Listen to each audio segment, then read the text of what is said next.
Hey guys, tonight we set sail on something cold, creaky and deeply uncomfortable. Life aboard a Viking Longship. You're not a warrior, not a navigator, and definitely not ready.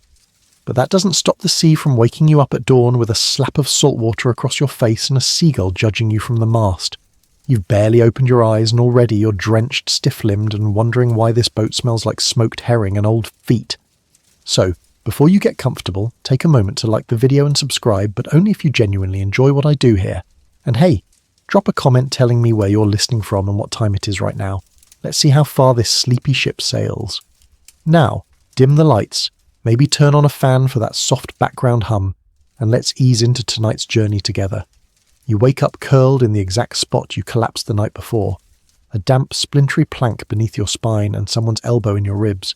There's no bedroll, just wool soaked through with sea spray and a half-chewed fish scale stuck to your cheek. It's still dark, just barely the kind of grey that passes for morning in the North Sea. You blink against the cold and taste salt on your lips. Not the nice kind, the kind that feels like it's been stewing in a barrel since last harvest. There's movement around you. Someone mutters in Old Norse, probably something unflattering.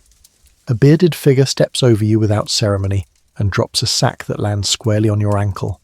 No apology. On a Viking longship, politeness isn't exactly a cultural cornerstone.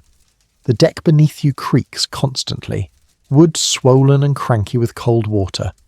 The longship is long indeed, nearly 70 feet of carved oak and pine, packed tight with crew, weapons, food, sheep.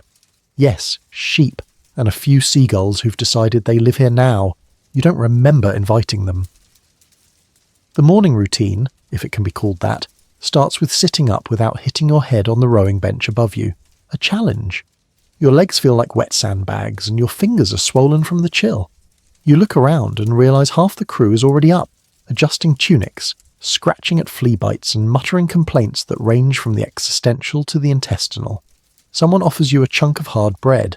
It tastes like it was baked during the previous dynasty. You chew it out of obligation more than hunger. It's either this or salty dried fish, which seems to have been seasoned mostly with regret.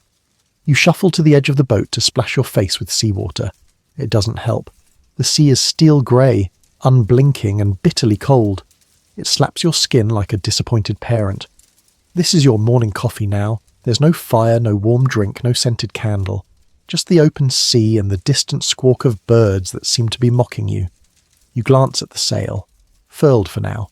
The wind isn't in your favour, which means rowing is back on the agenda. A lot of rowing. You spot the oars, massive things, each one heavier than your pride. They stretch 20 feet long and rest against the sides of the ship like sleeping beasts. Soon they'll be in your hands, and your hands will wish they weren't. You check your clothes, layers of wool and linen clinging damply to your body. They itch, they chafe, and they smell like they've absorbed every bad decision made on this voyage. Which, to be fair, is probably true. This ship is no cruise liner. It's a narrow, open-air misery stick with just enough space to lie flat if you don't mind someone's knee in your face. No roof, no walls, no bathroom, just a hollowed-out tree stuffed with ambition and mild hypothermia. Historically, Viking longships were engineering marvels. Sleek, shallow-drafted, able to slice through rivers and seas alike. But from down here, with your spine pressed against rough timber and your breath fogging in the air, it just feels like a glorified canoe with delusions of grandeur. Experts still debate how much time Viking crews actually spent sleeping on the boats versus camping ashore. What's clear is that comfort wasn't a design priority. These ships were built for speed, not naps, and you can feel that in every aching joint. Someone barks an order, and the crew begins shifting toward their rowing positions. You're not ready, you'll never be ready. But here you go, scooting into place, grabbing your oar like it's an old enemy, and bracing for the inevitable blisters. As the boat begins to move, slicing into the cold water with a groan, you realise something tragic. This is only the beginning of the day. Your arms already ache, your toes are numb, and the wind is picking up. The sea shows no mercy, and neither does the schedule. One of the older crew members, Bjorn maybe, or was it Thorfinn, grins at you through cracked lips and missing teeth. "Good day for rowing," he says cheerfully. You manage a weak smile, teeth chattering.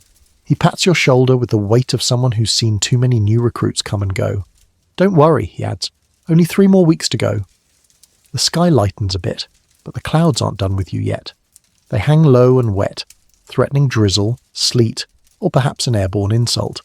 And so the day begins, soggy, sore, and slightly surreal. Your Viking journey has started, and already you're questioning every choice that led you here. You barely have time to process your misery before someone grunts and hands you your oar. It's heavier than you remember, maybe because it's waterlogged, maybe because your muscles are still mostly decorative at this hour. The others fall into position like it's muscle memory. For you, it's more like performance art gone wrong.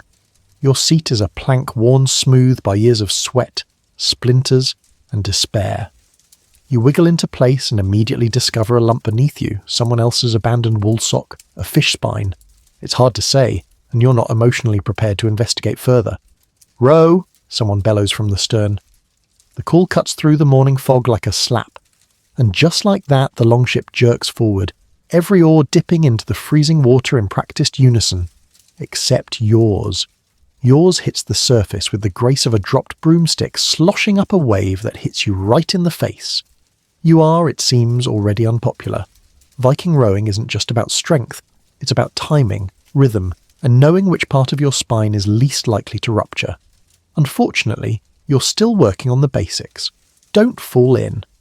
The oar digs into the water again, and this time you manage to pull without flinging it overboard. Small victories, but it only takes 10 strokes for your arms to start burning. 10 more, and your lower back joins the rebellion. By 30 strokes, you're convinced that your ancestors were soft-handed grain merchants and never meant for this kind of punishment. Beside you, a wiry man rows with terrifying efficiency. He's probably named Einar, or something equally intimidating. His arms are roped with muscle and he grunts in a rhythm that sounds almost musical. You try to match his pace, but your body moves like it's lagging 2 seconds behind the rest of the world. The longship cuts through the water, sleek and steady. These vessels were built for this. Long-distance speed, river raids, and terrifying surprise visits to coastal villages. Their low profile made them hard to spot until it was far too late. But none of that helps your blisters. Historically, most Viking longships had between 20 and 30 oars per side. You're in one of the smaller ones, lucky you. Still, with a crew this size, there's no hiding your incompetence. Every uneven stroke, every splash, every awkward grunt earns you a sideways glance. The rowing rhythm is controlled by a drummer, sometimes just a crew member stomping or chanting. Today it's Olaf, whose feet pound the deck like a man possessed by both tempo and spite. His chant is low and guttural. Hup, hup, hup. It sounds like the kind of thing you'd hear before being headbutted. You try to focus.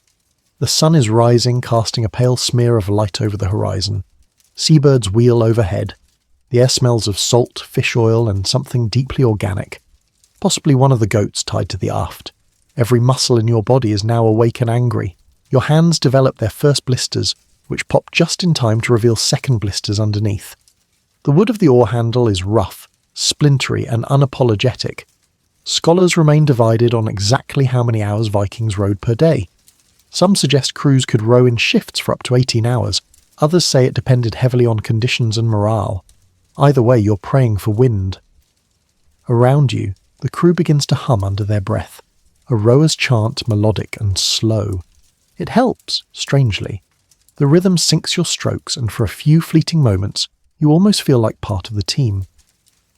Then your oar slips again, and you smack the side of the boat with the kind of sound that says, "This person is not seaworthy." A few chuckles ripple around the deck. You pretend not to hear. There's no break. Not yet. Your thighs cramp. Your shoulders seize up and your palms sting like you've been juggling jellyfish. You glance at the horizon and realise you've only been rowing for about 15 minutes. To distract yourself, you start noticing things. The patterns in the wood grain, the way salt crystals collect on the oar, the odd scar running down the helmsman's arm. Someone near the front of the boat is singing about a sea serpent that lives off the coast of Jutland.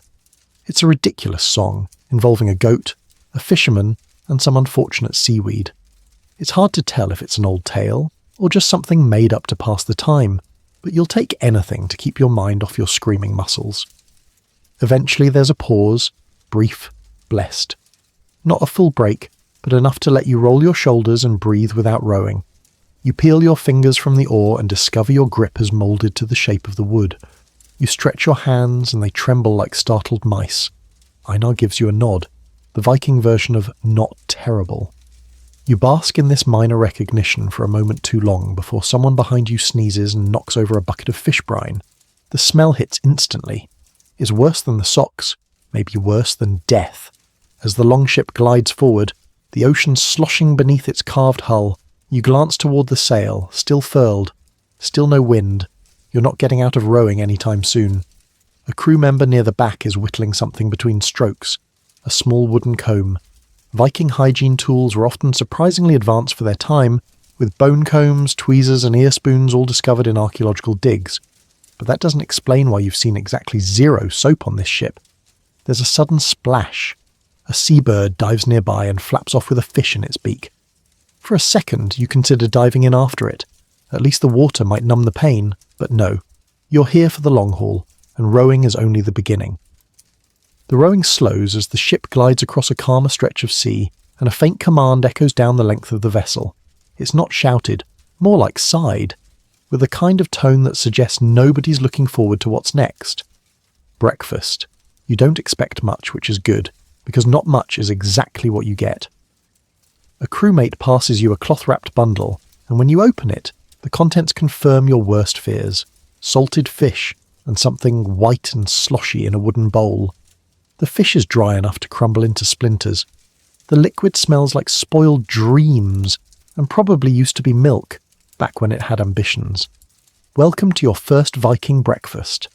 Your stomach, still recovering from the rowing ordeal, isn't thrilled by the idea of eating something that tastes like it's been stored under someone's armpit since spring. But food is fuel, and if you don't eat now, you'll pass out before the sun hits its midday sulk, so you take a bite. Crunchy. Somehow chewy and crunchy at the same time. The Vikings, it turns out, didn't eat gourmet meals at sea. Historical records and archaeological evidence suggest that preserved food was the norm, mostly dried or salted fish, hard bread called hardtack, and sour milk products like skyr or soured whey. Not because they were delicious, but because they didn't rot immediately. That was the bar.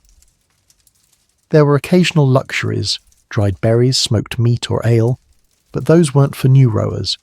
You're at the bottom of the food chain, just above Bucket Boy and the goat. Speaking of the goat, it's staring at you. You stare back. It blinks slowly, like it knows something you don't. You get the distinct feeling it's judging your table manners. A few of the more seasoned crew eat with one hand, using the other to swat at flies. You didn't think flies could survive at sea? Apparently they can, probably thriving off the soup slop in the bilge. You try a sip of the milk. It hits the tongue like sour regret. There's a reason the Viking diet was heavy on the strong stomachs. But oddly enough, it works. After the initial protest from your taste buds, your body starts to calm. A bit of energy returns. Your fingers stop trembling. Even the fish doesn't seem that bad anymore. Across the deck, someone lets out a belch loud enough to startle the birds. No one reacts. Here, that's probably considered polite. The meal is short. Efficiency over enjoyment. You eat in silence, broken only by the slap of waves and the occasional cough. One crewmate chomps on a strip of dried whale meat that smells like low tide. Another has a small pouch of crushed barley and chews it like gum. You wonder where they keep all this stuff. Then you realise you don't want to know. Experts still debate the exact nutritional value of Viking shipboard rations. Some argue that they were lean but sustaining. Others say long voyages likely led to malnutrition and vitamin deficiencies over time. Looking around, you see both possibilities in real time. Some men look carved from stone, others like they're running on pure gristle and spite. A quiet joke passes among the older men. You catch a word that loosely translates to squid face. You suspect it's about you. One of the rowers passes you a strip of something. Stringy. Try, he says, grinning. You chew and chew and chew. The texture is somewhere between boiled leather and regret. Sealed jerky, he offers proudly. Caught him myself. You nod politely, then do your best not to gag. He slaps your back with a laugh that says he knew it would go down badly. A rite of passage, maybe. As breakfast ends, everyone rinses their bowls with seawater and tucks them away. You follow suit, though you manage to splash more on yourself than the bowl. At this point, it barely matters. You're already 40% salt anyway.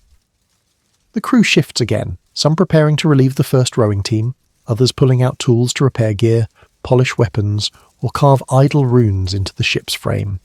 You try not to think about the fact that you just ate raw sodium and goat breath yogurt, while someone next to you sharpens a blade with his teeth. A raven flutters down to the edge of the mast, landing like it owns the place. You've been told that ravens are lucky, but you're starting to suspect this one's just here for the scraps. Still, you try to take it as a good omen. In the lull after breakfast, a few crew members hum a soft tune, something wordless and old. It drifts over the waves like smoke. It's oddly comforting, even beautiful. You close your eyes for a moment, letting the rhythm of the ocean and the lull of the melody settle into your bones. For about 60 seconds, you forget the blisters, the goat, the milk. Then someone calls your name. Well, the nickname they've given you, which roughly translates to blister hands. Your next rowing shift is about to start. You tuck away the last of your hardtack, stand with a groan, and wonder if it's physically possible to be sore in your eyelashes. It is. You take one soggy step back toward your rowing bench, and immediately regret everything. Your feet squelch inside wet boots that haven't been dry since you left port. Possibly ever. The floor of the Longship is a slick mix of seawater, old fish oil, and a general sense of don't look too closely. You wobble, catch yourself on a nearby shield, and try to ignore the smirk from the rower next to you. As you slide into place, the scent hits you again. How do you describe the smell aboard a Viking Longship without violating multiple international sleep regulations? Imagine a poorly ventilated sauna filled with wet wool, unwashed bodies, goat droppings, fish scales, and a faint undertone of despair. It's not just a smell, it's an experience, a commitment, a lifestyle. Vikings weren't known for personal hygiene on the open sea. While archaeological finds show they actually owned combs, tweezers, and ear cleaners, there's only so much grooming you can do when your bathroom is the horizon and your mirror is a puddle on the deck. You settle in, clutch your oar again, and begin another round of rhythmic self-punishment. Row, breathe, grimace. Row, curse internally. Row, get splashed. Repeat. The guy in front of you smells strongly of dried onions and leather. He hasn't said a word since breakfast. The guy behind you, possibly named Snorri, probably cursed at birth, clears his throat every 20 seconds in a way that sounds like a man trying to cough up a small goat. You consider offering help, then decide against it. There's no such thing as personal space on a Viking ship. You're packed shoulder to shoulder, hip to hip, your knees grazing the back of the person in front. Every time you move, you bump into someone, and every time they move, they somehow find the one sore spot on your back and jab it with a knee or elbow. You begin to understand why Viking warriors were so aggressive. After a few weeks of this, you'd want to raid something too. One of the younger crew lets out a groan, stretching his arms before the next rowing beat begins. The older man next to him whacks him lightly with an oar handle and mutters something about soft southern lungs. Laughter ripples through the crew. You chuckle too, until you realise you might be the southern lungs in question. The ship jerks again as rowing resumes. You fall back into the rhythm, sort of. Your arms are beginning to betray you. They're moving, sure, but mostly on faith.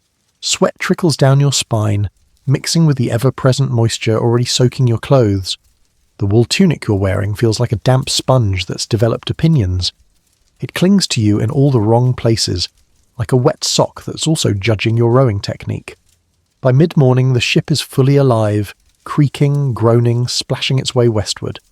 Wind picks up a little, but not enough to raise the sail. More rowing it is.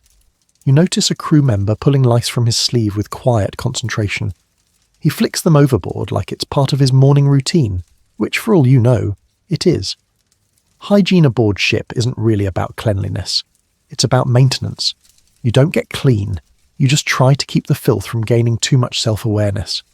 Experts still debate how Vikings dealt with illness aboard long voyages. Some believe herbal remedies were used. Others think most ailments were simply endured until landfall. There are accounts of healing rituals, of runes carved for protection, of prayers whispered to Thor or Freya. But from where you're sitting, none of those are helping with the rash forming on your thigh. And then there's the noise. It's constant, not loud, but ever-present. The groan of wet timber, the slap of waves against the hull, the murmurs, the sneezes, the sudden hiccup from the guy chewing salted seal fat behind you. It's the kind of background soundscape that would drive a monk to madness, or possibly become a niche relaxation playlist on modern streaming apps. Viking Boat Ambience, Wet Socks Edition. A small argument breaks out near the prow, something about someone stealing extra dried fish. You can't hear the whole conversation, but you catch the words, greedy eel face, and next time, overboard. It's resolved quickly with a glare and a muttered threat, and everything resumes like nothing happened. You row harder, just in case. There's a story passed around the ship today, something about a crew years ago that brought a sheep on board as a good luck charm. They say it bored every time land was near.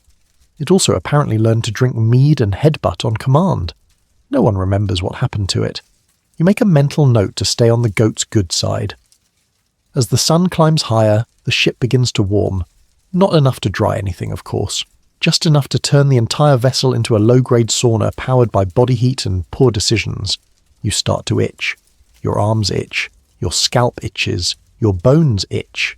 You scratch, which helps for exactly 3 seconds, and then everything is worse. You try not to breathe through your nose. Doesn't work. You try breathing through your mouth. Tastes like fish and sweat. So that's a no. You're starting to miss wind. You're starting to miss gravity. You're starting to miss chairs.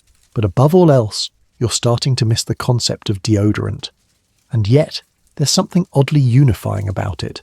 The stench, the space, the shared struggle. You're all suffering together, equally damp and equally miserable. And in that mutual misery, a strange kind of camaraderie begins to grow. A crew member leans over and offers you a scrap of dried apple, tart, chewy, and miraculous. You thank him with a nod.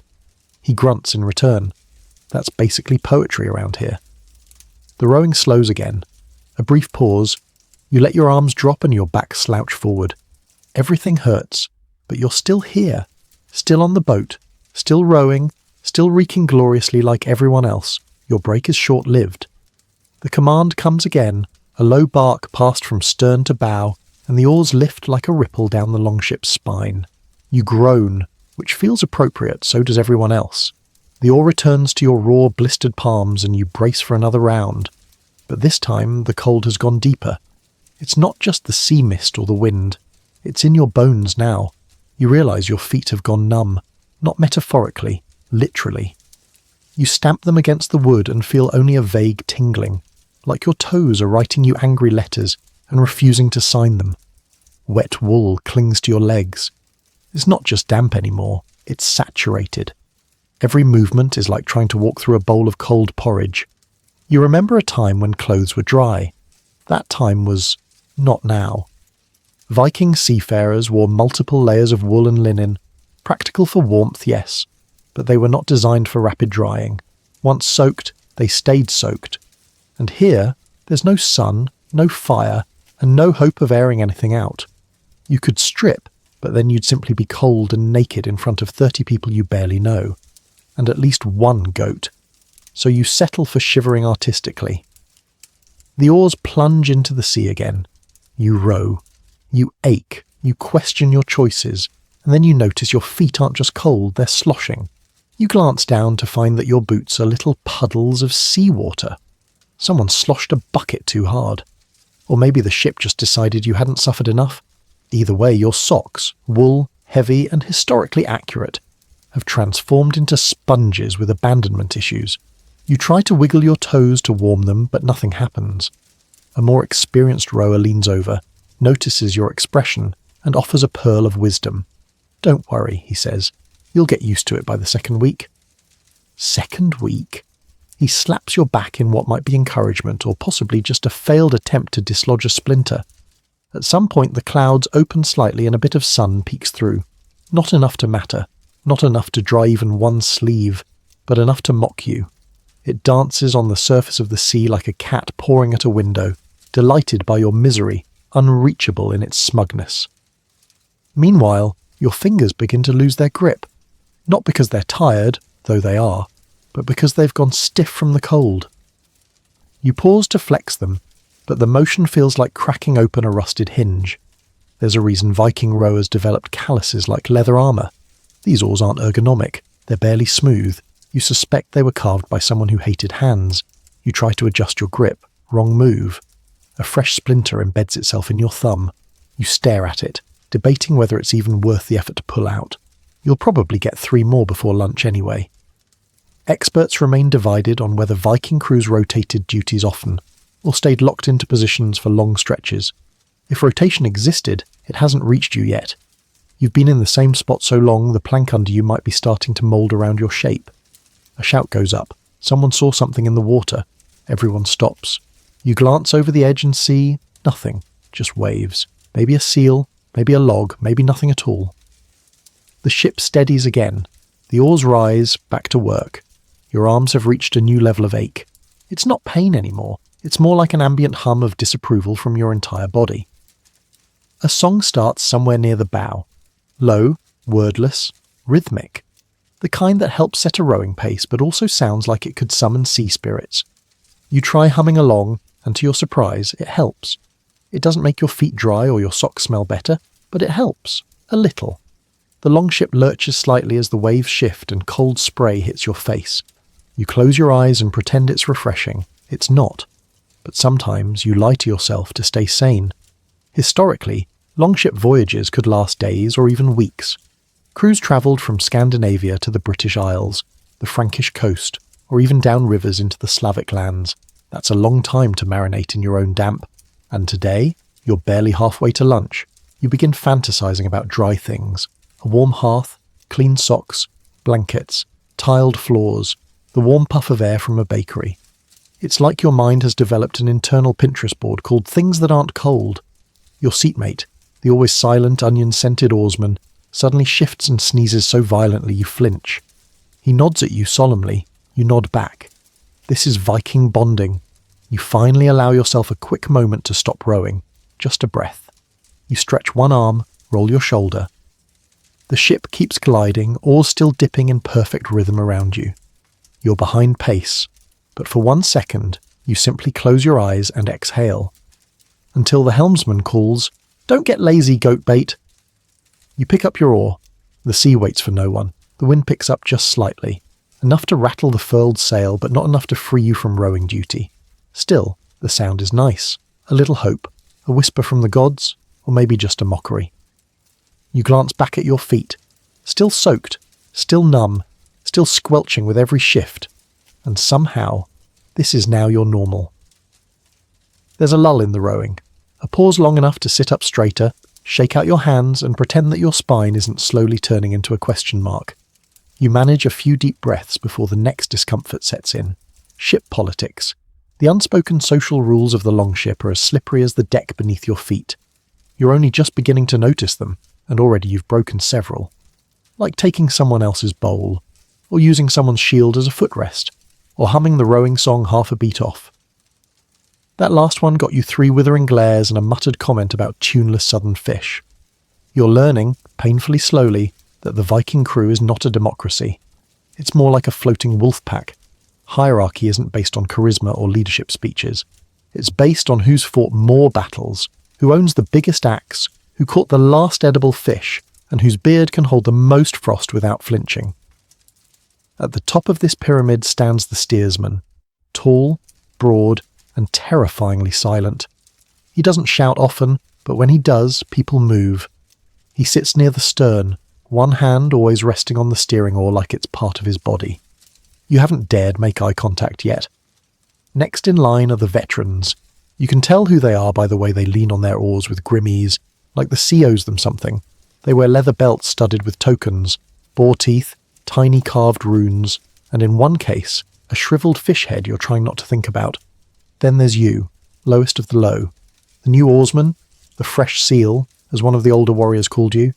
You don't have a nickname yet, which is probably a bad sign. It means you're not interesting enough to mock properly. Yet. Across from you, 2 rowers are murmuring to each other. You catch snippets. Storm coming, wrong stars, he doesn't trust the tiller. You pretend not to listen, but you file it all away. Because when you're not part of the power structure, your only advantage is knowing more than people think you do. The goat, by the way, has climbed onto someone's cloak and refuses to move. It has taken on the role of unofficial mascot and minor chaos agent. You once saw it eat part of a map. At the front of the ship, a young man is carving a small animal figure into the side of his shield. You think it's a bear, or a very muscular dog. He's not doing it for fun. He's marking territory. Every scratch into the wood is a message. I've been here. This space is mine. Vikings weren't all equal, not even aboard the same ship. Historical records suggest that even among raiders there were clear distinctions. Jarls, carls, thralls. On land it was rigid. At sea more fluid, but still present. Influence came through strength, reputation, and the subtle art of not getting punched during breakfast. Experts still debate how formalised this social order was on long voyages. Some argue that necessity flattened differences temporarily. Others believe status remained firmly in place, even while sharing space and food. Judging by the way no one questions when a certain warrior cuts in line for stew, you'd say the hierarchy holds. You've begun to notice a few patterns. If someone's boots are actually dry, they're important. If someone speaks and everyone else quiets down, they're dangerous. And if someone sleeps with both hands on their axe, they've probably used it recently. You keep your head down and row, trying not to draw attention, but attention has already found you. A broad-shouldered rower a few benches ahead keeps glancing back. He has a scar running across his cheek like a jagged coastline, and a habit of cracking his knuckles whenever the ship rocks too hard. You don't know his name. You don't want to. He turns, snorts, and says something that makes the others around him laugh. You only catch the word land legs. You smile sheepishly. Laughter dies quickly here. It's sharp but brief. A flare of amusement in a sea of exhaustion. One of the crew drops an oar during the next rowing rhythm. The ship lurches and everyone groans. The steersman glares without a word. That glare says more than a paragraph ever could. The offending rower retrieves the oar, mutters a curse and starts again. No one speaks to him for the next 10 minutes. You begin to understand that this ship runs on a mix of muscle, salt water, and fragile male egos. Conflict doesn't boil, it simmers, and occasionally it bursts. You've heard stories from the veterans. One voyage, someone got tossed overboard for snoring. You laugh, thinking it's a joke. They do not laugh. A quiet code governs interactions. Where to sit, when to speak, how to pass someone a blade without insulting their ancestors. You're fumbling through all of it. You nearly break another rule when you try to adjust your seat and accidentally nudge the foot of a heavily tattooed man sharpening a dagger. He looks at you. You freeze. He slowly pulls his foot back. No words, just a stare that promises he remembers faces. You mutter a quiet apology in your broken old Norse. He nods once, almost imperceptibly, and goes back to sharpening. You decide that was a narrow escape. A sudden cry goes up. Nothing urgent, just a crew member celebrating a knot he tied perfectly. No one claps, but someone grunts approval. In this culture, that's basically a standing ovation. The sun moves higher in the sky, and the longship shimmers with a thin sheen of sweat and seawater. The hierarchy remains unspoken but visible. You feel it in every glance, every grunt, every spoonful of stew you're not invited to taste. But something's shifting, a tiny thing. You catch the eye of a middle-ranked rower, and this time, he doesn't look through you. He just nods. Once, small, but there. You've survived another round of the longship's silent game of status, and for now, that's enough. The rowing slows, not from mercy, but because the sea itself seems to pause, glassy, grey, and unnervingly calm. The oars hang for a moment above the water, dripping silence, before the helmsman murmurs something to the front, and that's when you realise they're navigating again. Or trying to. You glance around for some kind of compass. There isn't one.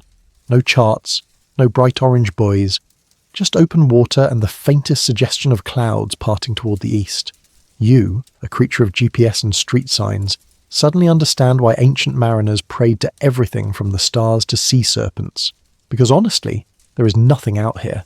Navigation aboard a Viking longship wasn't science, it was craft, intuition, a centuries-old game of educated guesses and hope.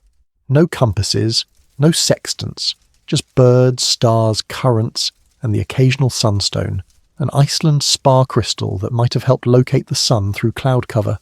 Scholars remain divided on whether Vikings really used them, or whether the whole idea was a beautifully told seafarer's myth. But standing here, in the belly of the sea with no landmarks in sight, you'd believe in just about anything. The helmsman adjusts the steering oar slightly, barely a twitch, yet it's enough to make the ship angle into a new direction. How did he know to do that? You aren't sure. Nobody explains anything to you. Instead, you look to the sky. Clouds layered like wet wool, dimming what little light the sun might give. No celestial compass today. Just mist and grey and, if you squint, maybe the outline of a distant seabird flapping away like it knows where land is and isn't telling. Vikings often relied on migratory bird patterns. Spot a gull or a puffin, maybe land is near. Unless it's a coastal species that just likes trolling sailors, in which case, welcome to the middle of nowhere. Beside you, a grizzled crewman points to a patch of rippling water. Current's wrong, he mutters. You nod like you understand. You don't, not even slightly. But he seems satisfied with your nod. You take the win. The entire ship adjusts like a great animal shifting in its sleep. You feel it in your feet, numb as they still are. A slight tilt, a new pull in the oar. You follow the rhythm because questioning it feels like inviting Neptune to slap you upside the head. You overhear snippets from the experienced rowers near the stern, mentions of wind shifts, star angles, and distant fog banks. Some even reference whales. Yes, whales. Viking sailors sometimes use the behaviour of sea creatures as guides. If a whale dives sharply, maybe it's nearing shallow water. If it surfaces slowly, maybe it's full and sleepy. Honestly, at this point, you're ready to trust the goat if it starts pointing. The longship cruises quietly now, the oars pulled in slightly. You rest your aching hands, but your mind remains uneasy. Where are you? Where are you going? The sea offers no clues. You peer over the side of the ship. The water is dark and fathomless, not quite black, but blue so deep it feels like staring into a bruise. Somewhere below there might be shipwrecks, or sharks, or ancient gods who've just woken up from naps and don't like visitors. The ship rocks gently. A few crew members doze with their heads resting on shields or coils of rope. Others sharpen blades. One braids his beard, humming a lullaby that sounds distinctly like it could turn into a war chant if you added a drum beat. You glance back toward the helmsman. He's chewing something, probably dried root or sea bark, and staring at the horizon like it owes him money. And then it hits you. He's not looking at where you are. He's looking at where you're going, or where he hopes you're going. It's unsettling. You'd expected some kind of grand ritual, some magical sea map pulled from a waterproof pouch. But there's nothing, just instinct, experience, and the occasional lucky seagull. Scholars today still debate how much of Viking navigation was learned knowledge versus inherited talent. Were they taught to read waves and wind from childhood? Or was it a gift passed down through bloodlines and battle scars? The jury's still out. But judging by the way nobody seems particularly sure of your location, you're leaning toward the "we're winging it" theory. A joke passes down the row. Something about the time they ended up in the wrong fjord for 3 days and raided a sheep farm by mistake. You chuckle. No one else does. Turns out that wasn't a joke. A low mist begins to settle, thinning visibility even further. You brace yourself instinctively, half expecting a sea monster or angry Norse ghost to appear.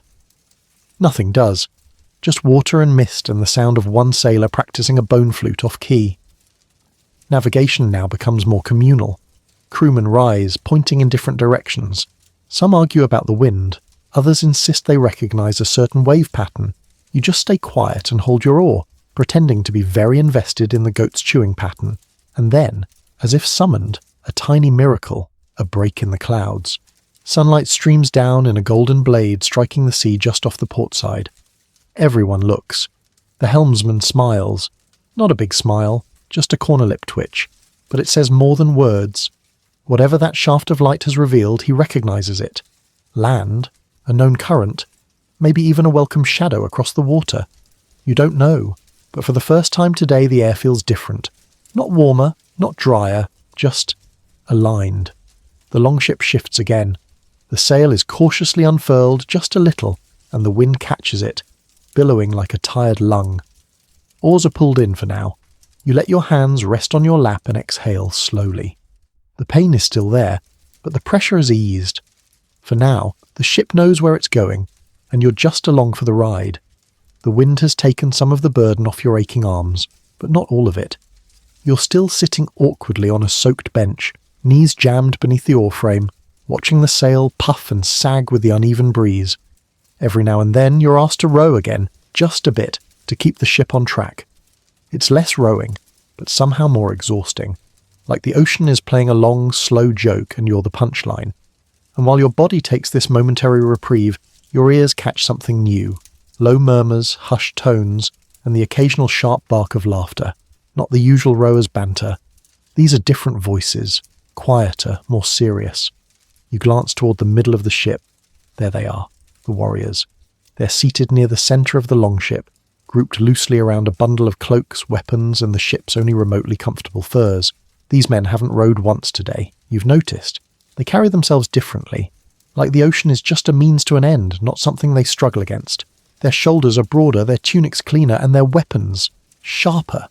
These are the raiders, the fighters, the reason this ship exists, and right now they're talking battle.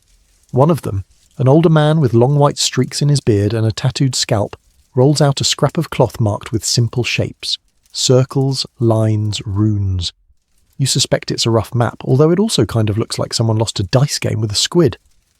He taps it with the hilt of a small axe and mutters names. Villages, landmarks, rivers. You don't understand much. Your Old Norse is about as developed as your rowing muscles, but you catch words like oxen, grain, silver, and walls. You know what this is. This is planning. They're preparing for a raid. And you're pretending not to eavesdrop while peeling seaweed off your boots. The longship isn't just a boat, it's a delivery system for fear. Viking raids were swift, brutal, and often terrifyingly efficient. Strike fast, take what you can carry, and vanish before the locals can organise a response. That was the recipe. And these warriors, they're the chefs. Scholars remain divided on how organised Viking raids truly were. Some argue they were highly strategic, targeting known wealth and weak defences. Others believe they were more opportunistic. Sail until you see something worth taking, then go get it. Based on the muttered conversation here, it sounds like this crew leans toward the latter. They're not reading maps, they're reading rumours. Word of a lightly guarded village. A settlement that traded for iron but never built a proper fence. A monk with too much gold and not enough muscle. You shuffle a little on your bench, suddenly aware of the weapons tucked all around you. Axes, spears, short swords. Some sheathed, some simply laid across knees or propped against the gunwale. The warrior closest to you has a war axe resting between his feet, the blade wrapped in cloth. For now, you remember that you're not one of them. Not really. You're a rower, a newcomer, a glorified ballast with arms. When the fighting starts, you'll be told to stay with the boat. Maybe guard the sheep, maybe mop up.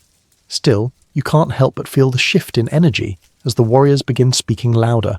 Leaning in, gesturing. One of them mimics a swinging axe. Another laughs and slaps his thigh. Someone spits over the side. They're warming up, not just in body but in blood. You glance toward the ship's prow, where the dragon head, carved, fierce, and slightly water-worn, glares ahead. It's symbolic, of course. A warning to enemies. A protector against sea monsters. A very fancy hood ornament. But right now, it looks hungry. Someone yells, startling you. It's not an alarm, just a rower tripping over a loose coil of rope and spilling a barrel of pickled fish. The warriors barely glance up. They're busy recounting past battles. One man tells of a raid on a monastery where he found a golden goblet and a bowl of fruit richer than any king's feast. Another boasts of stealing a cloak off a noble's back as he fled. You find yourself imagining what that's like. Rushing ashore, shouting, swinging weapons. You, who can barely hold an oar without getting a splinter. It sounds terrifying, and kind of thrilling, and also cold. So cold. A younger warrior glances your way, catches your eye, and grins. You ever killed a man oarsman? He asks. You hesitate. Not because you have, but because you're suddenly unsure what the correct answer is. He laughs. Didn't think so. Don't worry, you'll get your chance. He says it like he's offering you a second helping of stew. Another crewman tosses something in your lap. You flinch, then realise it's a helmet. Leather and iron, dented and clearly used. Wear it when we land, he says. Or don't. Just don't die in the good boots. Laughter again. And you sit there, helmet in hand, wondering how this became your life. Historically, Viking raids were not daily occurrences. Voyages often included long stretches of travel, trade, waiting for tides, or just trying to find somewhere that hadn't been looted yet. But the idea of raiding, that was constant. It hummed beneath every oar stroke, a promise, a hunger. And now that hunger is moving up the boat, row by row, until even the oarsmen sit straighter. Even you. The warriors go quiet. Their plans are made, their weapons cleaned. The sail creaks gently above. And though no one says it aloud, you know, soon the rowing will stop, and something else will begin. The sea has grown choppier, not full storm, but enough to make lunch a dangerous endeavour. The longship bobs like a cork in a rough bathtub, and you're trying to hold a bowl of something warmish without dumping it onto your lap or your neighbour's boots. It's lunch, allegedly. You sit cross-legged, back aching, trying to balance your meal as the longship pitches from side to side. One moment you're at eye level with the horizon, the next you're staring straight down into a trough of dark, swirling water that looks like it's trying to make eye contact with your soul. The food slops around inside your bowl. Some kind of fish porridge, if porridge were a generous term for soup with bones. It smells marginally better than your boots, and that's only because the wind is blowing the right way. Still, it's warm, and at sea, warmth matters. You raise the bowl to your lips. The ship tilts. Your elbow jerks. A spoonful of gruel lands squarely in your lap. Steam rises off your tunic. Someone laughs from 2 benches over. You offer a weak smile, wipe at the mess, and try again. Slower this time. Viking shipboard meals weren't glamorous. Archaeological finds suggest they carried barrels of dried grain, salted fish, smoked meat, and maybe some root vegetables if they hadn't rotted yet. Most meals were thrown together over small fires on land, or, on calmer days, served cold from storage barrels. Today's mix likely started its life as barley, fish scraps, and seawater, and it will end its life back in the sea, if your stomach has anything to say about it. Beside you, a man slurps loudly from a wooden ladle carved to look like a serpent's head. He catches your eye, wipes his mouth with a bristly forearm and nods. Good fish, he says, despite the visible bones floating like driftwood in his bowl. You try to echo his enthusiasm. You take another bite. It's salty, in the sense that licking a dock post is salty, and chewy in a way that suggests parts of the fish should have been removed but weren't. You chew and chew until your jaw protests and your taste buds try to file a complaint. Still, your body needs fuel, so you swallow, and instantly regret it. Your stomach, long-suffering and already suspicious, rolls like the ship beneath you. It sends a cautious message up your spine. Don't do that again. You agree. Experts still debate how often meals were taken during long voyages. Most agree on 2 per day, timed around rowing shifts and available daylight. You're not sure when dinner is, but if it resembles lunch, you may just try to survive on salted air. You grip the side of the boat, steadying yourself as another wave lifts the longship. Your bowl slides slightly across the plank. You catch it in time. Small victory. Around you, the other men eat with grim familiarity. A few share dried seaweed or bits of preserved sausage. One lucky fellow has a lump of hard cheese which he guards like treasure. You eye it hungrily, but he catches your gaze and covers it with his hand. Message received. The goat somehow has gotten into someone's meal. There's a brief scuffle as a bowl is rescued, but not before the goat gulps down a mouthful of broth and bleats triumphantly. No one's quite sure how it got loose again. No one seems surprised. The motion of the ship is getting worse. The sea rises and dips like it's trying to throw you off rhythm. You clutch your stomach, trying not to show weakness. That's the key rule here. If you're going to vomit, do it quietly. Or better yet, overboard. Discreetly. One of the veterans thumps a barrel. "Storm in 2 days," he says. "I feel it in my elbow." Another nods. "Mine's in the knee." You look at your own knees. All they're feeling is betrayal. You try one more spoonful. The taste is the same. Briny, gritty, slightly smoky. There's something hard in it, either a fish scale or an ancient curse. You don't check. Then the ship lurches hard to starboard. Your bowl tips. Its contents do not stay inside. Now your boots smell like fish porridge. Someone claps you on the back. "Welcome to lunch," he grins. You sigh. Historically, seasickness among crews isn't often mentioned in Viking sagas. Possibly because the writers didn't consider it worth noting, or maybe because admitting nausea wasn't exactly the Viking way. But based on how your stomach is currently staging a mutiny, you're pretty sure it happened more than they let on. You lean over the edge of the boat just in case. The sea glares back at you, dark and endless. A gull cackles somewhere above as if it knows. You don't throw up. Not this time, but it's a close call. Nearby, someone finishes eating, wipes his bowl with a hunk of bread, and tosses the rest to the goat. The goat, smug as ever, accepts its prize like a king on his throne. You try to clean your hands on a piece of cloth. It doesn't help. You're still sticky. You're always sticky now. The longship sails on. Lunch ends without fanfare. Bowls are stacked, wiped, tucked away. You lick your lips and taste only salt and regret. Your stomach is still undecided on whether it will forgive you. You consider skipping dinner, but deep down you know you won't. Not when you'll need every scrap of strength to survive whatever comes next.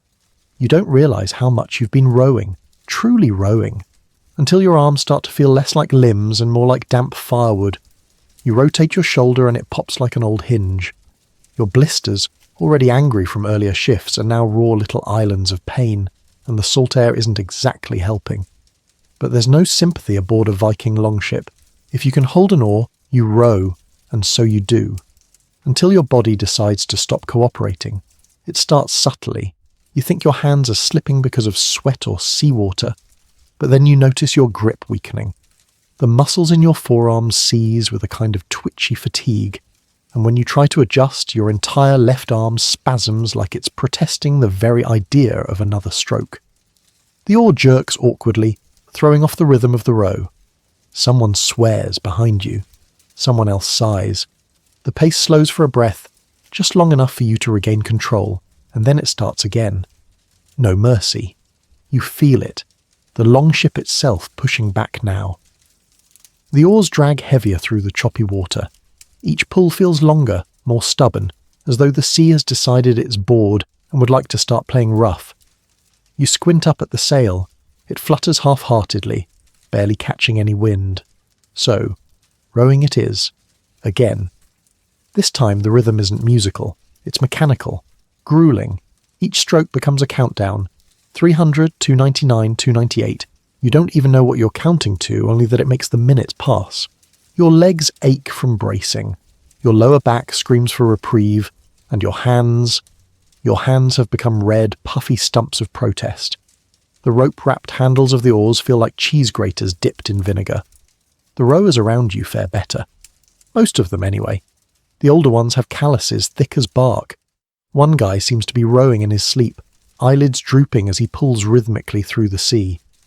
Another whistles a tune that's almost cheerful, and you immediately hate him for it. The man beside you, Otter, maybe? Or Ulf?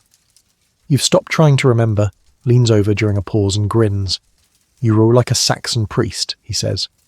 You're not sure what that means, but the crew laughs, so you smile awkwardly and pretend you're in on the joke. He slaps your shoulder, not gently, and adds, "But you're still rowing. That counts." You nod, trying not to cry or vomit. Possibly both.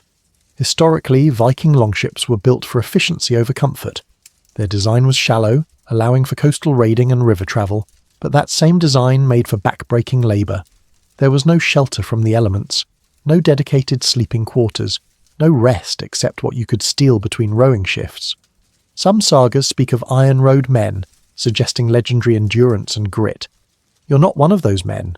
You're closer to the porridge-armed variety. The oars creak with each stroke, water sloshing in perfect, unforgiving tempo.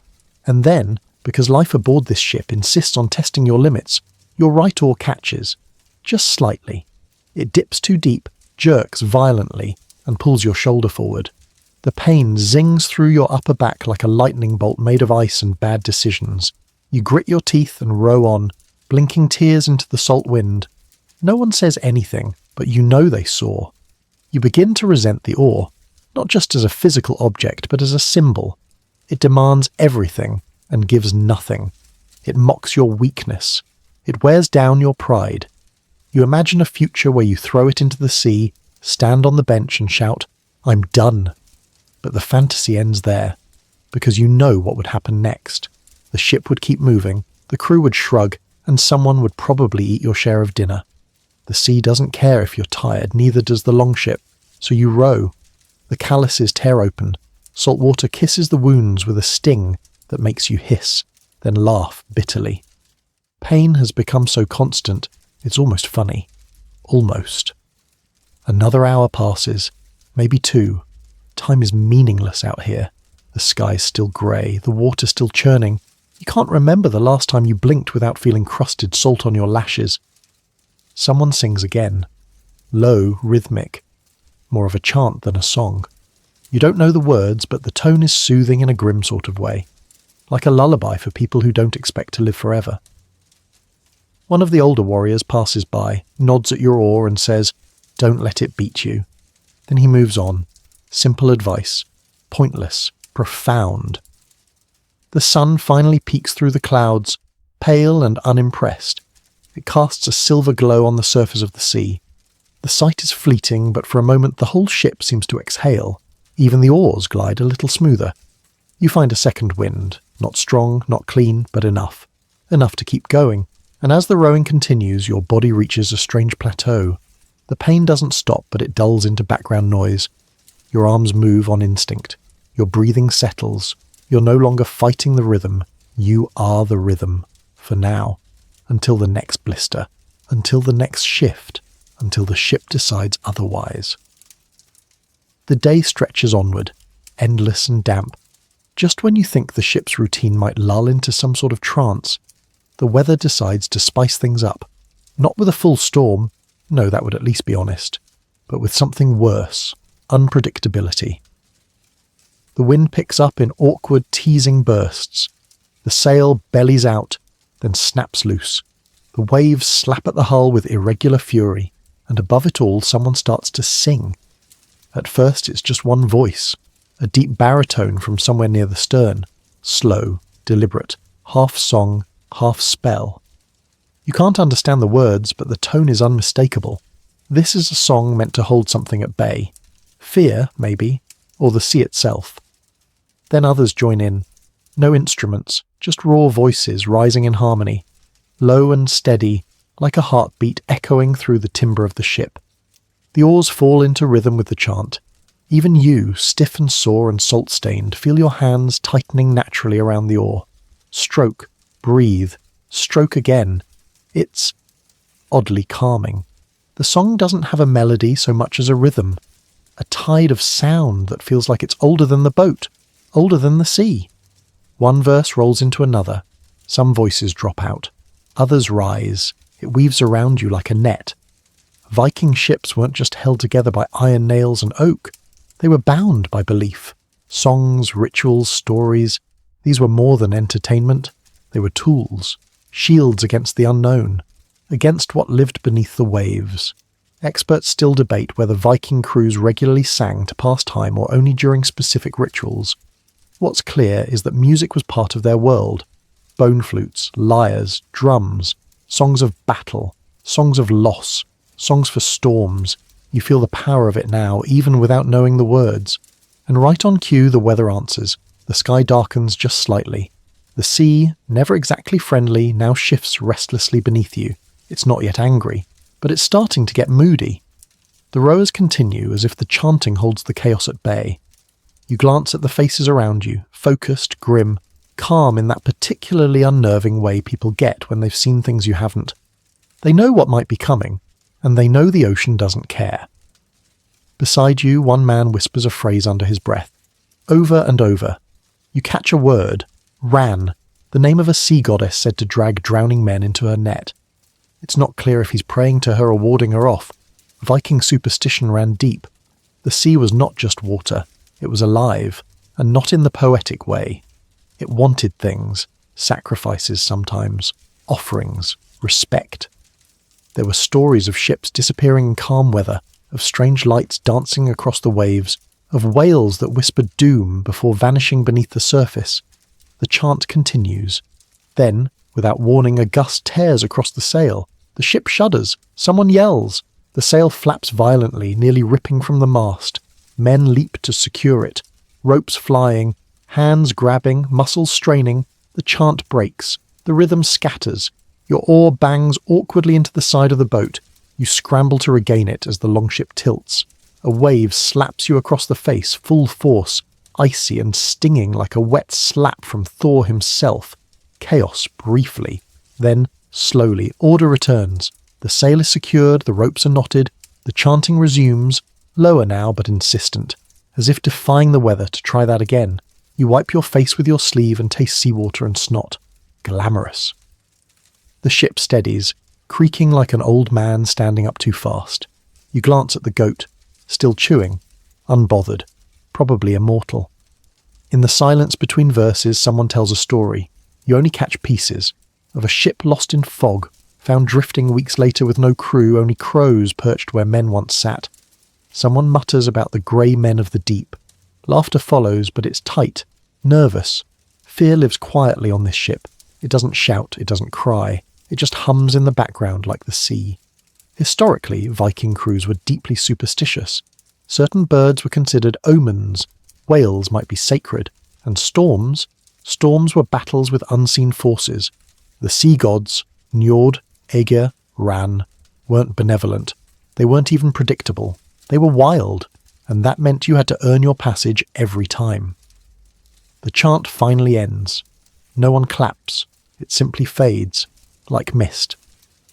The helmsman nods once. The longship resumes its course. You look up at the sky. It hasn't cleared, but it hasn't worsened either. You'll take it. A faint rainbow appears, curling like a smirk across the horizon. Someone calls it Bifrost, the bridge to the gods. You're not sure whether to take that as a good sign or a warning. Then, because the sea knows comedy, you slip slightly on the wet plank beneath you and nearly dump yourself into the bilge. Someone catches your shoulder. It's the quiet oarsman beside you. He doesn't speak, just steadies you and turns back to rowing. You mouth the words, "Thank you." He nods once, and the sea keeps singing. The chant is gone now, leaving only the hush of waves and the occasional groan of timber.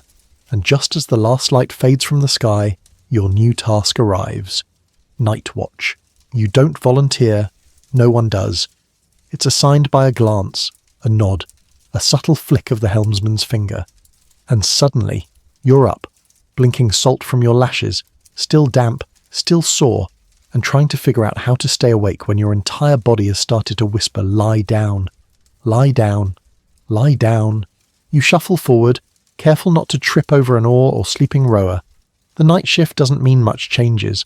There's no warm fire, no extra cloak, no thermos of coffee. There's just cold, open sea and the responsibility of making sure the ship doesn't drift, break or disappear. You settle into your post near the bow, one hand on the side of the ship, the other cradling your cloak tighter around your shoulders. The wind has teeth tonight, sharper than during the day. It sneaks through every fold of your tunic and bites at your skin, licking salt into your scrapes and tugging at your ears like an annoyed parent. Behind you, the rest of the crew tries to sleep. It's a symphony of wheezing, snoring, occasional coughing, and one guy who definitely talks in his sleep. You hear him mumble something about cheese wheels. You try not to judge. The longship creaks forward, steady and slow, rocking with the rhythm of the ocean. Every now and then the hull shifts in a way that makes you glance overboard, squinting at the darkness. There's nothing there. Except, is there? Night on a Viking longship is not pitch black. It's shadow black. There's the moon, if you're lucky. There are stars if the clouds permit. But mostly it's just variations of deep grey.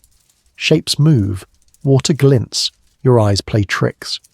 You stare into the sea long enough and you begin to wonder if something's staring back. There's a term for this, when sailors begin to see things that aren't there.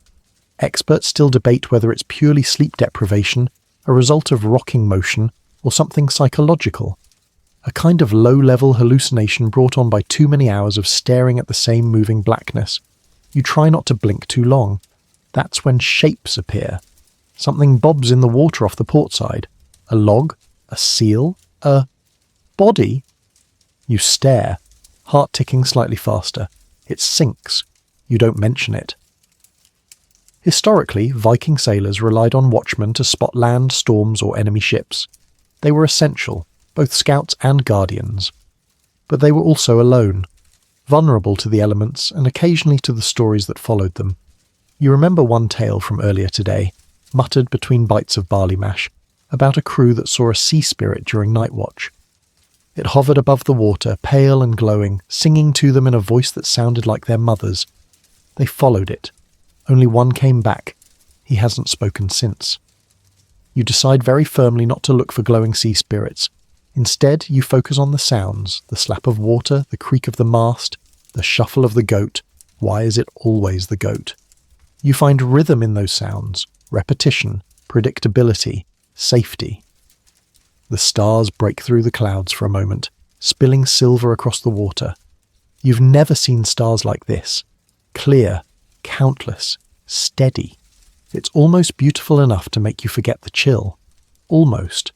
Then your foot slips slightly, and your entire body clenches with the awareness of just how narrow this boat is. One wrong step and you're in the sea. No life vests, no rescue ropes, just a splash, and then nothing. You sit down carefully. The ship glides forward. You check the horizon, still empty. Then, in the quiet, you hear a voice. It's soft, low, barely a whisper. See it? You look to your left. One of the senior warriors is awake, seated near the mast, eyes locked on a spot beyond the bow. Where? You whisper. He points, just slightly. You follow his finger. There's a shape, distant, barely visible. Could be a boat. Could be a whale. Could be a trick of light and exhaustion. Your breath catches. What is it? You ask. He shrugs. Don't know. Been there a while. Should we wake someone? Another shrug, and then the shape is gone. Vanished like mist. You sit in silence for a while longer, side by side. Nothing else appears.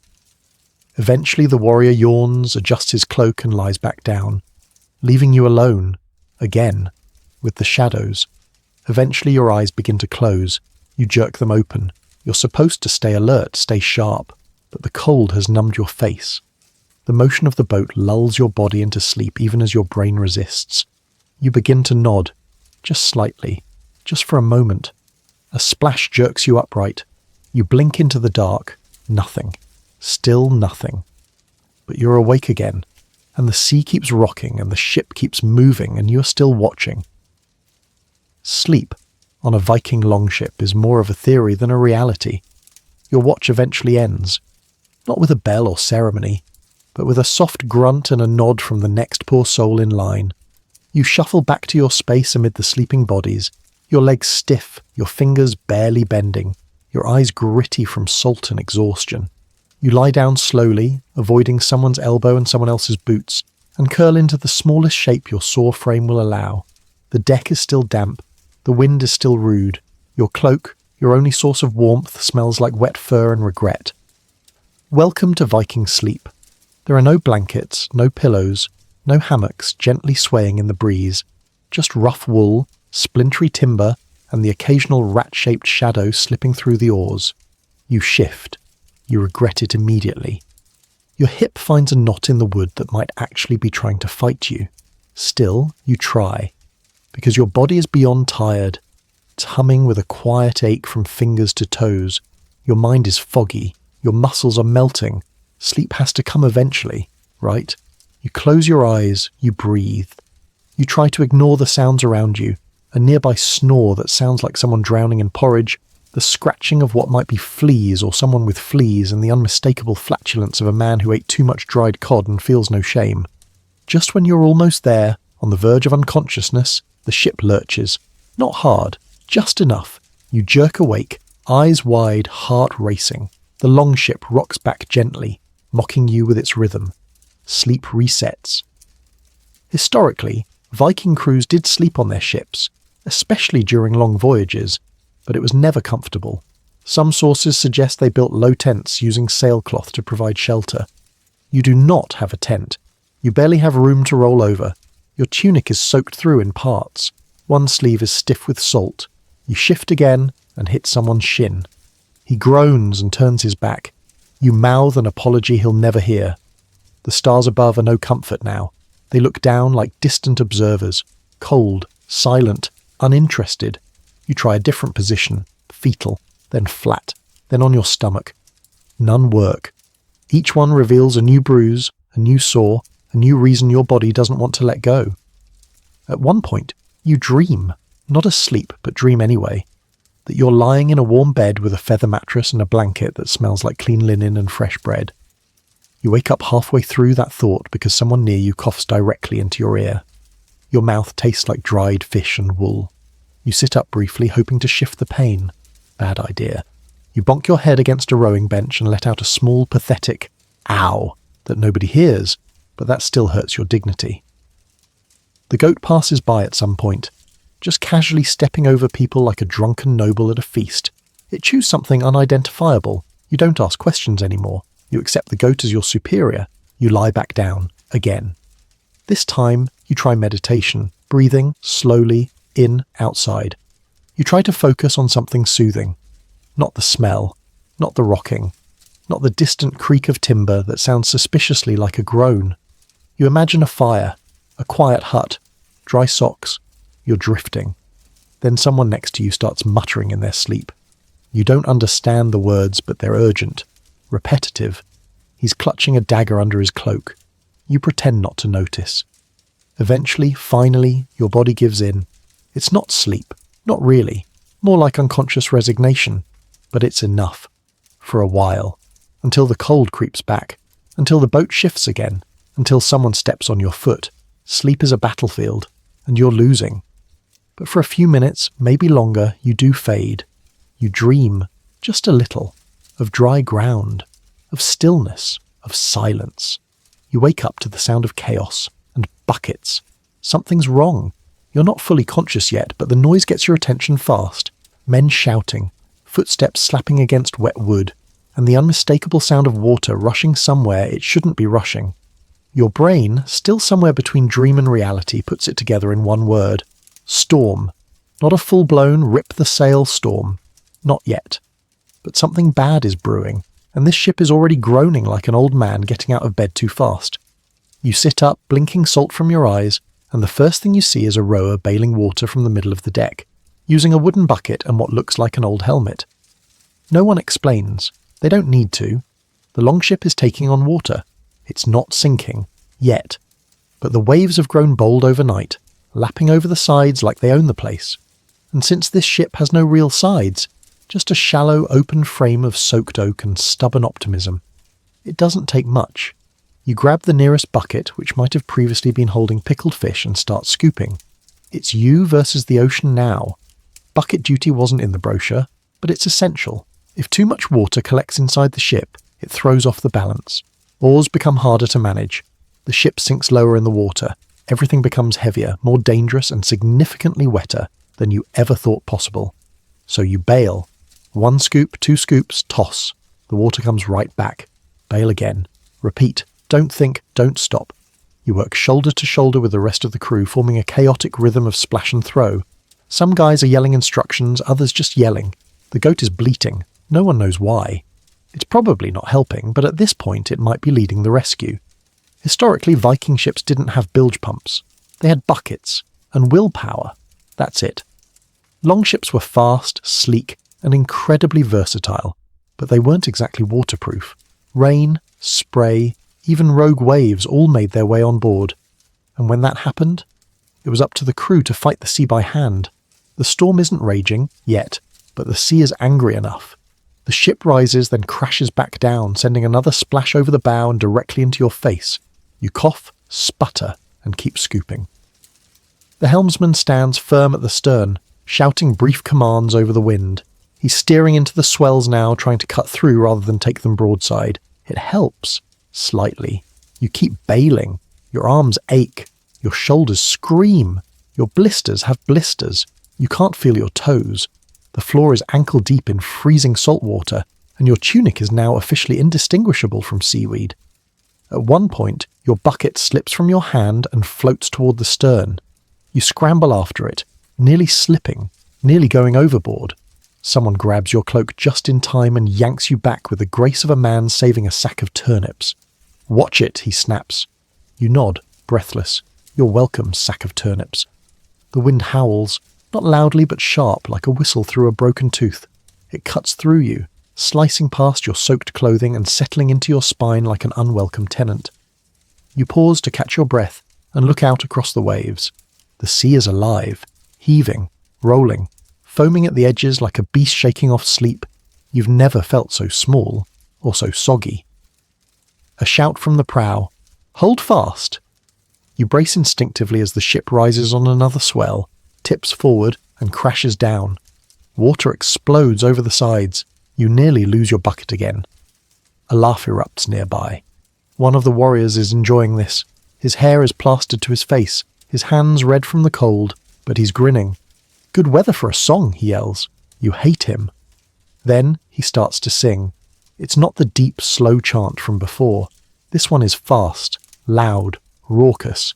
He stomps his foot in rhythm and somehow, others join in. The beat rises with the waves. You keep scooping, but now you're moving to a tempo. A wild, half-mad, soggy tempo. The sea doesn't care. The waves don't lessen. But the fear, it eases. Because if you're singing, you're still fighting. Experts still argue whether Viking crews truly sang during storms, or if the idea comes more from myth than memory. But you're here now, and you believe it. Because the only thing louder than the waves is the chorus of hoarse voices refusing to go quietly. The bailing continues, the wind presses, the rain spits sideways. The ship rocks, groans, and endures. And you keep going. Until at last the storm shifts. Not breaks, but shifts. The waves lose some of their bite. The wind softens slightly. The longship steadies. The bailing slows. You slump against the side of the boat, chest heaving, fingers trembling. Your bucket rests beside you, temporarily unemployed. No one cheers. There are no victory speeches. Just a quiet grunt of satisfaction and the squelch of soggy boots shifting back to position. You survived the storm. Or, at least the rehearsal. Because everyone aboard knows this was a warning. The real one is still out there, waiting. You've faced storms, blisters, hunger, cold. And now, finally, nature demands one more thing from you. A bathroom break. You've put it off for hours, maybe longer. But there's only so long a human can clench in the North Sea before your body makes an executive decision. And now, against every instinct in your nervous system, you begin the terrible ritual of relieving yourself on a Viking longship. There's no privacy here, none. The ship is open from end to end, crammed with bearded men, soaked clothing, weapons, food barrels, and of course, the goat. There are no walls, no cover, no helpful tree, just wind, waves, and judgment. You shift toward the stern, hoping no one pays attention. They do. A nearby crewman gives you a knowing look. Time to visit Aegir's bowl, he grunts, referencing the sea god. You smile weakly and keep moving, pretending this isn't the most awkward moment of your life. Here's the thing. Vikings didn't have a designated bathroom on their longships. According to historians, bodily needs were handled with creativity. You either crouched at the edge of the boat, dangling your exposed dignity over the side, or you used a bucket and tossed it overboard, quietly, quickly, and without ceremony. You are, tragically, not near a bucket, so you climb toward the rear of the ship and brace yourself, one hand gripping the side, the other trying to manage layers of wool in a breeze that has absolutely no respect for your modesty. The ocean slaps against the side of the boat, the ship rocks, and suddenly, this feels like the most dangerous thing you've done all day. You try to go quickly, but your body is shy, and cold, and aware that roughly 30 other people could glance over at any moment and see you squatting like a confused bird. Someone whistles, you don't turn around, you just pray to whatever gods govern seafaring embarrassment that you survive this. At last, success. You straighten, rewrap your tunic, and toss a discreet splash of seawater as a kind of Viking-era flush. Dignity, 0. Functionality, achieved. The man near you, probably Ulf, possibly Bjorn, you're too embarrassed to check, claps your shoulder. First time's always awkward. Wait until it's windy. You smile without showing teeth and retreat to your bench, face flushed, hands damp, pride fully surrendered to the sea. And then it hits you. What about everyone else? You look around with new eyes, realizing that every man on this boat, these fearsome raiders, warriors, rowers, and loud snorers, also has to find a way to pee discreetly in front of their co-workers. Some don't even try. You catch one guy doing it right off the side, humming to himself, totally unbothered. That's the key, you realize. Just act like it's normal. Because here, It is. Historically, very few written records exist detailing the toileting habits of Viking sailors, and honestly, that's probably intentional. Nobody wants to remember that part of the trip. But based on ship designs, crew density, and seafaring practices of the time, it's safe to say privacy wasn't a priority. And now, your bladder empty, your hands cleaned in the coldest water imaginable, you finally settle back onto your plank. The relief is real, but so is the mild existential crisis. There's no soap, there's no towel. There is just the wind, your damp cloak, and the knowledge that you've crossed a new threshold of humility. To distract yourself, you glance around the ship. Someone is flossing with a bit of horsehair. Another man appears to be cutting his toenails with a small blade he also uses to carve meat. You try not to think about any of it. And then, because of course, someone brings up the subject of seasickness again. "You know," says one warrior, "I knew a man who got sick from the sound of waves. Didn't even need to sail. Just lived near the shore and vomited every morning." "Probably cursed," another mutters. "Probably soft," says a third. And then the goat, bless it, chooses that exact moment to poop directly onto a coil of rope. No one reacts. Just another Tuesday on the Longship. You close your eyes, inhale deeply, and instantly regret it. The smell is indescribable. A mix of old fish, damp wool, goat, sweat, mildew, and something you desperately hope is just dried seaweed. This too is part of the Viking experience. Not the raids, not the gold, not the sagas. This, the moments when you question why you ever stepped aboard. When you wonder what it was like to be a monk in a quiet stone monastery with a roof and doors and, more importantly, a designated outhouse. And yet you're still here, still rowing, still sweating, still surviving. You're one with the ship now, stained, salty, and somewhat broken in. You take a swig from the communal water skin, swish it around to rinse the aftertaste of humility from your mouth, and lean back against the rail. You've peed off the side of a Viking longship and lived to tell the tale. You're changed. Night falls again, and with it comes another meal, if you can call it that. Dinner is handed out with all the ceremony of a shrug, a slab of something dark and rubbery plopped into your bowl, followed by a gulp of mead that tastes like someone once whispered honey into a barrel of vinegar. You poke at the slab. It jiggles ominously. A nearby warrior grins. "Mystery meat," he says. "Could be deer, could be seal, might even be something we hit with the boat." You're too hungry to argue. You take a bite. It's chewy. Not bad, not good, just there, existing. It resists your teeth with a texture that suggests it once had opinions. You chew and chew and chew. By the time you swallow, your jaw is more tired than your arms. Across the ship, others eat without complaint. Some tear into their meat with the efficiency of wolves. Others dip it into a thick paste made from barley and seaweed. One man is carving his into a shape before eating it, which somehow makes it worse. And yet the mead helps. You sip cautiously at first. It burns a little, sharp, sour, with just enough sweetness to make your teeth hurt. But after the second swig, it starts to taste less like spoiled syrup and more like the warmth of someone else's fire. It travels down your throat like courage you didn't know you needed. Vikings prized their mead, not just as drink, but as ritual. It marked feasts, victories, weddings, funerals. Even the poorest ships tried to carry some, if only to lift spirits after a day of rowing through freezing rain and goat droppings. Historically, mead on long voyages was watered down to stretch supplies. Still mildly alcoholic, still full of fermented honey and herbs, it was enough to dull pain, loosen tongues, and temporarily make a wooden bench feel like a throne. Someone offers you a second gulp. You don't hesitate. It goes down smoother now, warmer.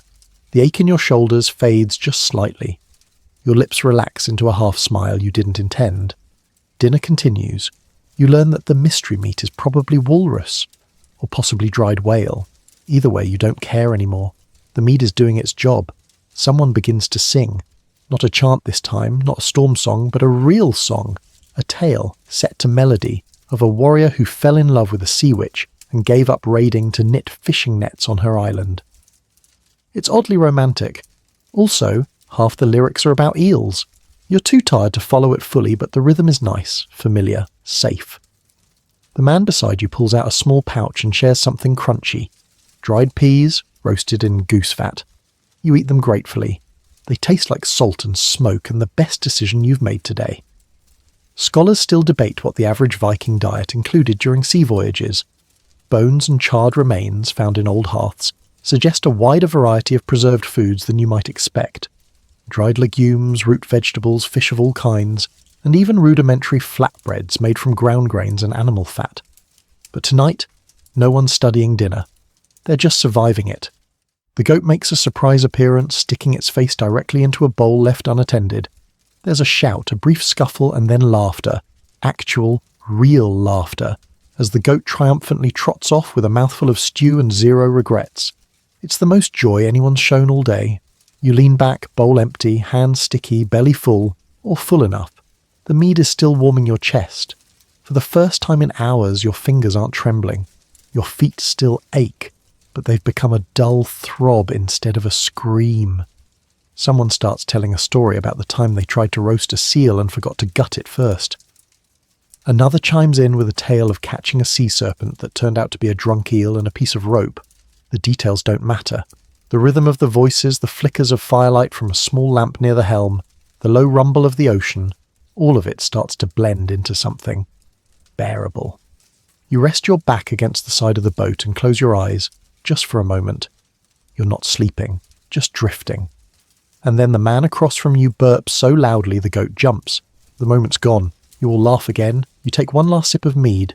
It's warm now, like someone bottled the inside of a hug.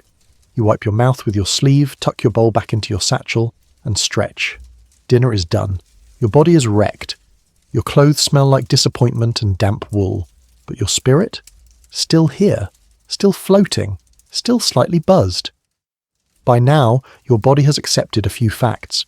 You're never going to be dry again. Sleep is something that happens to you rather than because of you. And, perhaps most notably, your skin is no longer yours. It now belongs to the sea. You notice it first on your hands. They're pale, cracked, and starting to look like pickled leather. Your fingertips feel grainy, like they've absorbed salt through sheer proximity. When you flex your fingers, the skin tugs in odd directions, and tiny cuts flare up with every movement. You examine your forearms, red patches, tiny bumps.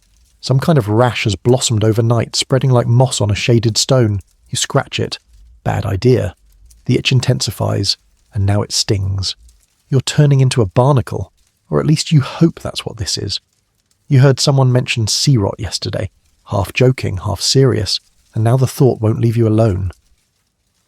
You glance around. Others are scratching too, quietly, like they don't want to draw attention. A few men have wrapped their feet in strips of cloth, not for warmth, but to stop the salt from chewing away at their toes.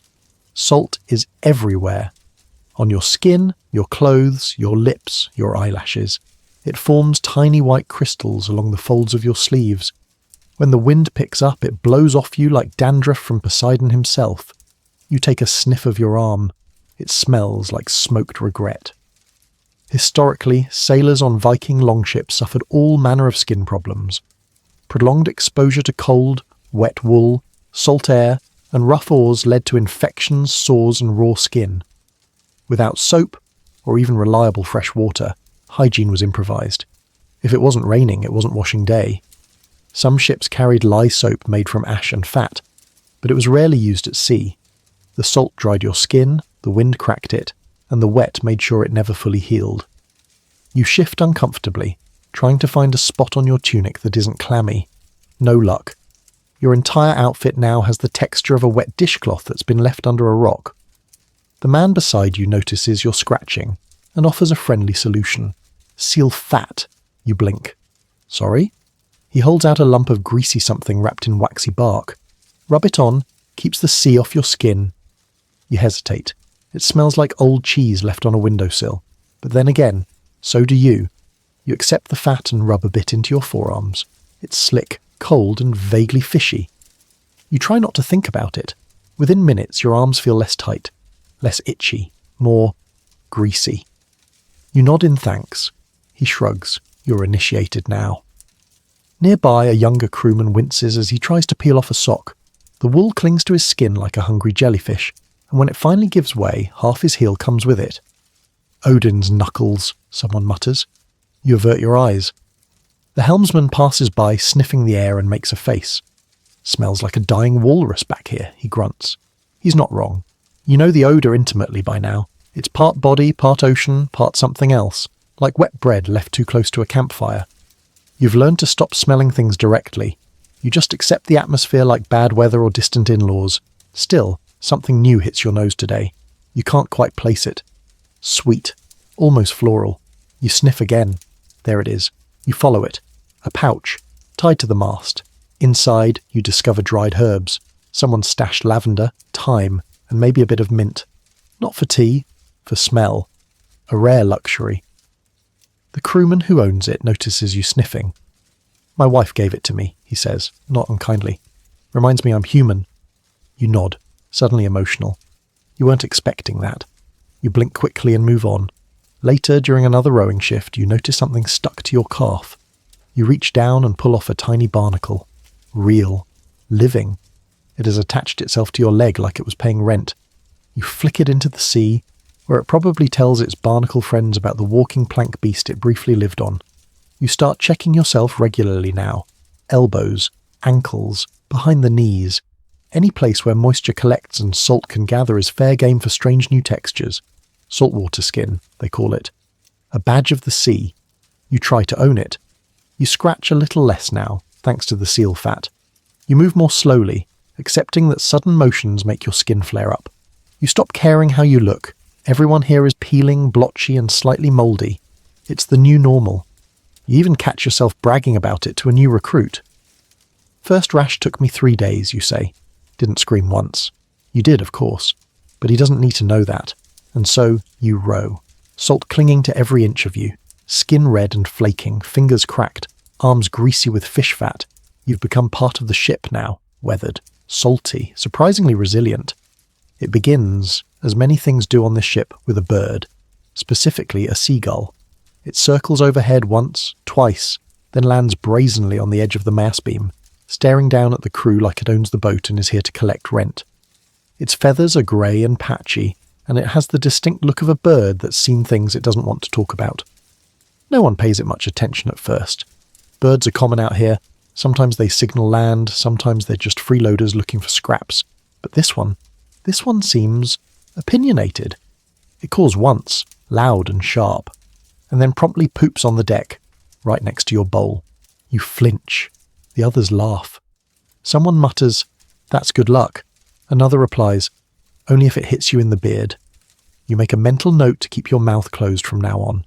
The gull hops closer, fearless, and eyes your remaining dried fish like it might be willing to fight you for it. You give it a look. It gives one right back. Then, as if sensing the mood, another gull arrives, then a third, then a flock. Suddenly the sky's full of white wings and shrieking beaks. They wheel overhead, dip close to the deck and cry out like tiny feathery banshees. Some of the crew smile, others frown. One man spits over the side. "Bad omen," says the helmsman, mostly to himself. Another man shakes his head. "Just hungry birds," a third shrugs. "Maybe both." And so begins the argument. On Viking longships, omens weren't taken lightly. Birds were messengers, signs from the gods, or warnings from the world itself. Ravens, in particular, held a special place, sacred to Odin, wise and watchful. But gulls were tricksters, thieves, heralds of storms or famine, or, if you asked certain fishermen, just loud, aggressive jerks. You look up. One gull is circling lower than the rest, trailing something in its beak. A piece of leather, a scrap of sail, someone's sock. It drops it mid-air. It lands with a plop on the prow. It's your sock. The crew erupts into laughter. You stare at the bird now flapping away into the grey sky with no remorse whatsoever. And yet you start to wonder. Was that personal? One of the older warriors leans against the mast and begins a story, unprompted, as if the birds triggered something. "Saw a gull once," he says, "big as a goat, landed on a mast in the middle of a calm. Didn't move, just sat there staring. Captain said it was a spirit. Didn't speak for the rest of the trip." "What happened to him?" someone asks. "Died of a nosebleed in his sleep." Everyone goes quiet. You wait for a punchline. There isn't one. You return to your spot on the bench and resume rowing. Only now you're very aware that 3 gulls are perched on the stern, watching, waiting, judging. You catch a few of the crew whispering behind cupped hands. Something about the direction the birds are flying, something about circles. You can't hear the whole thing, but it ends with, "Means bad wind tomorrow." You look at the sail. It's fluttering softly, peaceful, for now. Viking superstition ran deep, especially when at sea. Wind, birds, cloud patterns, even the way the ropes coiled themselves on the deck, all could be read as messages. Some of these readings contradicted each other. Some didn't make much sense, but that didn't matter. When you're miles from land and the sea is your only constant, you cling to whatever signs you can get. You watch the gulls for a while. One of them yawns, another cleans its feathers, one pecks at something near the goat's hooves and earns a swift headbutt for its troubles. That gets a cheer from the crew, and just like that the mood shifts again. The jokes return. Someone imitates the gull's squawk. Another swears he saw one wearing a helmet. You laugh along, trying to keep the image of a gull in chainmail from becoming permanent in your brain. But beneath the humour, there's still tension. Because even if the gulls are just gulls, something is coming. You can feel it in the way the crew moves. Slower, more deliberate, less banter, more checking ropes, more sharpening blades. You feel it in yourself too. The way your fingers twitch on the oar, the way your eyes flick to the horizon every few minutes, the way you keep thinking about how quickly the weather can change. You try to shake it off, you're just tired, just itchy, just overly attuned to bird behaviour, right? The birds finally scatter, taking to the air with one final screech. You watch them disappear into the clouds, their silhouettes swallowed by mist and distance. The ship rocks gently. The wind shifts slightly. Someone mutters, "Now they're gone. What does that mean?" No one answers. You grip your oar, you keep rowing, and the sea, as always, says nothing at all. It starts as a blur, a shimmer on the edge of the sea just beneath the clouds, thin, horizontal, faint as breath on glass. You rub your eyes, blink, look again. Still there? Land? Maybe, maybe not. You're afraid to say it aloud in case you're wrong, and worse, in case you're right and the gods decide to snatch it away as punishment for your presumption. So you say nothing. You just stare. Someone else sees it next. Then another. A murmur moves down the length of the ship like a breeze. Wordless, at first. Then a single phrase cuts the air. Land. The rowing slows. Every neck cranes. Every eye squints into the haze. The line on the horizon doesn't move. It doesn't rise. It just exists. Immovable. Unknowable. Like a distant promise half kept. The helmsman doesn't celebrate. He just adjusts the tiller and spits overboard. It could be a cloud bank, someone says. Or fog. Or land, someone else replies. You keep rowing. The mood on board shifts in that strange silent way it always does before something happens. No jokes, no shouting, just movement, measured and careful. Men check their gear. Someone oils an axe. Another tightens the strap on his sandals. A third just sits and sharpens a small knife, edge sliding along stone in a rhythm that sounds like a whisper. You glance at the line again. Still there. And now, maybe, yes, just maybe, you can see a darker shape rising behind it. A hill, a forested slope, a trick of light. You don't know, but something in your chest tightens. Scholars remain uncertain how Viking navigators confirmed landfall without modern tools. Some believe they used birds, watching their flight patterns. Others point to the smell of distant vegetation or the colour of the sea itself. Some say experienced sailors simply felt it, an intuition carved from years of rowing toward the unknown. You want to believe you feel it now, or maybe it's just your imagination rebelling after days of endless water. Still, hope flickers. The oars lift. The longship glides briefly under sail, the wind catching just enough to push you forward without effort. You rest your hands in your lap and watch the world shift, slowly, so slowly, from sea to something else. It's not close, not yet, but it's there, and the ship knows it. So does the crew. Movements grow faster now, more purposeful. Shields are adjusted, weapons cleaned. Even the goat seems alert, standing taller, ears twitching at every sound. It knows something's different. The warriors gather midship, low voices threading together in discussion. You don't hear the words. You don't need to. It's a checklist. It's preparation, it's routine. You're not part of the planning, you're not a warrior, but you are here, and that means something. Your body aches from the journey. Your skin is raw, your stomach is sour. You smell like an abandoned fish market in high summer, but you've made it this far, against the odds, against the sea, against yourself. The longship slices onward. The wind shifts again, cooler now and laced with something new. Earth, green, faint but real. You breathe it in. You don't realise how badly you've missed the smell of land until it hits you.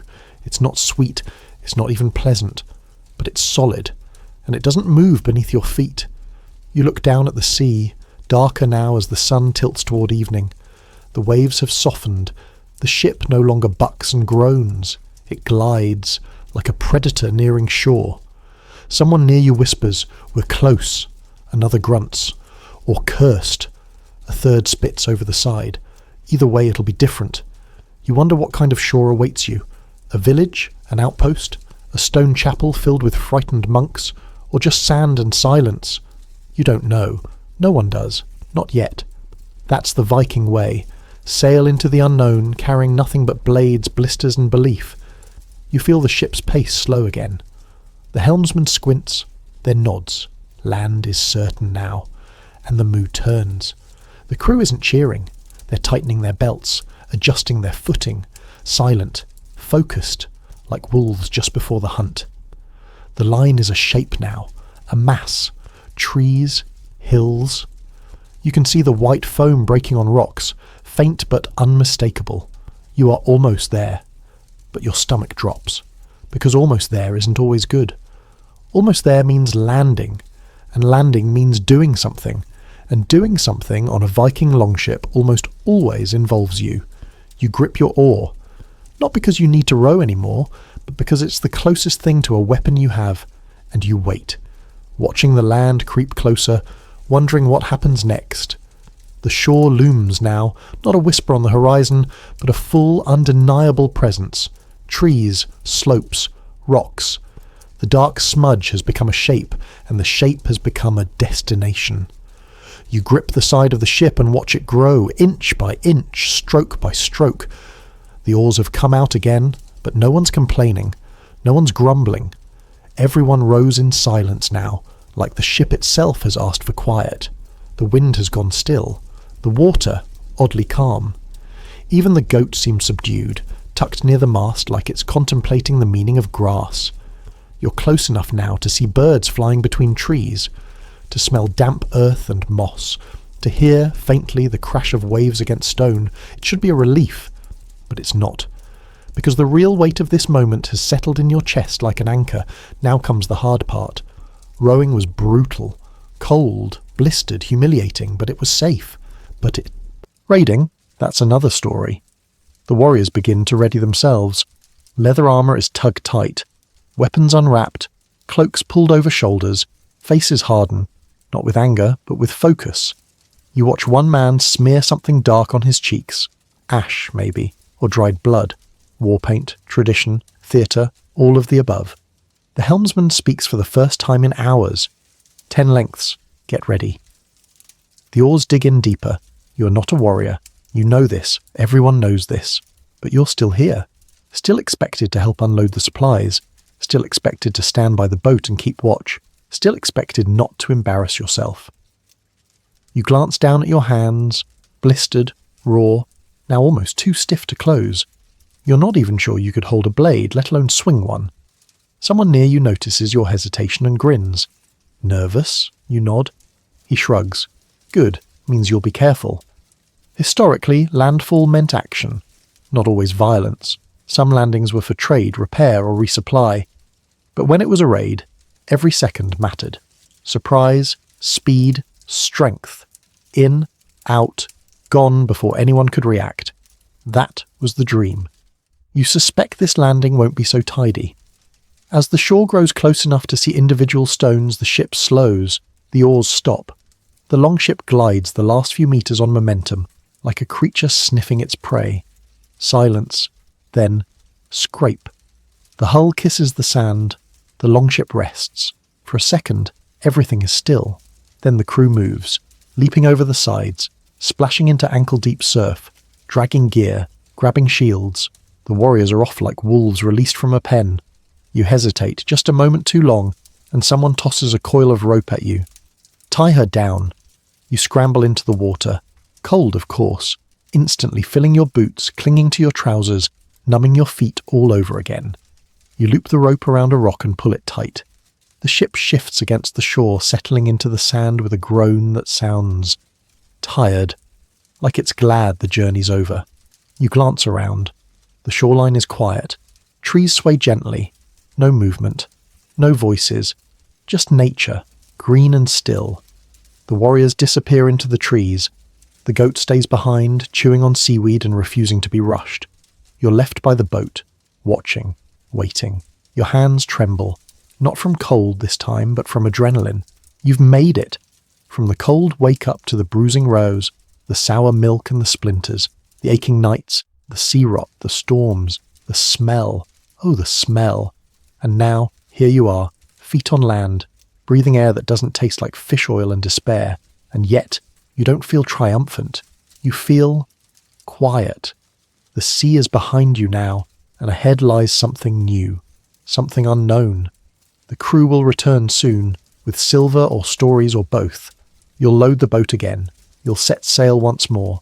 The cycle will repeat. But this moment, this tiny suspended breath between sea and shore, is yours. You sit on a rock, stretch your back, let the wind touch your face, and for the first time in what feels like a lifetime, you let your muscles unclench. You've survived a day aboard a Viking Longship. Barely, but you did it. The Longship is quiet now. The warriors are gone, the oars rest against the hull, and the tide gently kisses the sand over and over, like the sea hasn't quite given up on calling you back. You sit on the shore, hands in your lap, eyes drifting toward the water. It stretches endlessly behind you, grey, rippling, and vast. But it's not the enemy it was this morning. It's simply part of the world now. A rough, roaring, salt-crusted chapter you somehow live through. Your muscles ache, but the pain has faded into something dull and distant. The kind of soreness that means you're still here. The breeze is soft tonight, a true one. Not cruel, not soaked with ocean spray, just a quiet whisper through the trees behind you. It moves through your damp tunic, cool but not biting.